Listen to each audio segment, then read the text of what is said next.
Hello everyone, আমি রিয়া। আজকে আমি তোমাদের কাছে নতুন একটা রান্নার রেসিপি ভিডিও নিয়ে চলে এসেছি। আর এই রেসিপিটা সন্ধেবেলা স্ন্যাক্সের জন্য একদম ফাটাফাটি হবে। আর এর জন্য তোমাদেরকে একদম দোকানে যেতে হবে না, ঘরে বসেই এত সুন্দর সন্ধেবেলা স্ন্যাক্সের আইটেম তোমরা পেয়ে যাবে। তাহলে চলো দেখে নেওয়া যাক সন্ধেবেলার এই স্ন্যাক্সের আইটেমটা আমি কিভাবে বানাচ্ছি।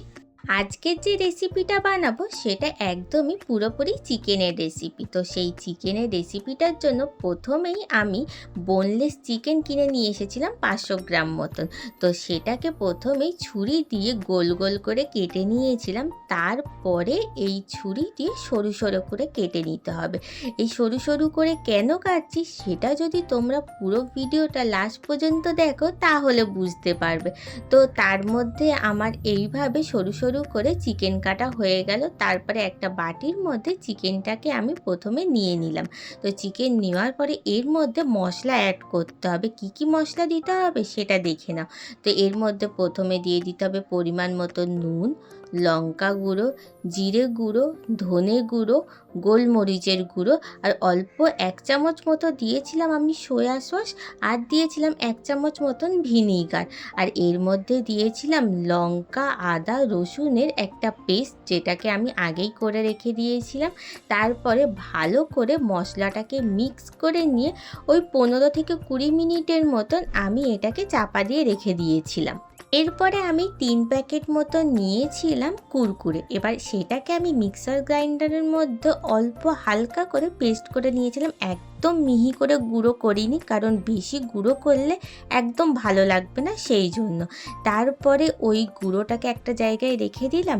এরপরে যে মাংসটাকে আমি 10 থেকে 15 মিনিটের জন্য ম্যারিনেট করতে রেখে দিয়েছিলাম, তার মধ্যে দিয়ে দিলাম একটা ডিম আর অল্প কিছুটা কর্নফ্লাওয়ার দিয়ে ভালো করে মাখিয়ে আবার 5 মিনিটের জন্য রেখে দিলাম। আর একটা কড়ার মধ্যে তেলটাকে গরম হতে দিয়ে দিলাম।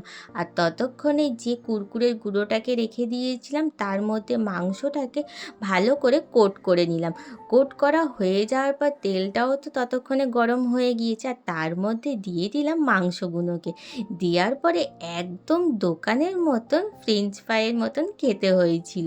এত সুন্দর হয়েছিল। আর একটুখানি না লাল লাল করে ভাজতে হবে, বেশ কিছুটা ভাজতে হবে। আর যেহেতু আমি আগেই ভিনিগার দিয়েছিলাম, তাই মাংসটা অল্প অল্প একটু নরম হয়ে গিয়েছিল।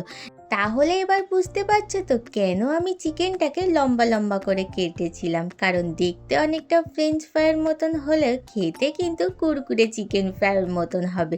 তাহলে আর দেরি কেন, ঝটপট সন্ধেবেলা স্ন্যাক্সের মধ্যে বানিয়ে ফেলো কুরকুরে চিকেন ফ্রাই। আমার তো খেতে জাস্ট ফাটাফাটি লেগেছে। আর সন্ধেবেলায় এইরকম স্ন্যাক্স হলে আর কি চাই। তাহলে আজকের রেসিপিটা এই পর্যন্ত, দেখা হবে অন্য রেসিপি নিয়ে। টাটা।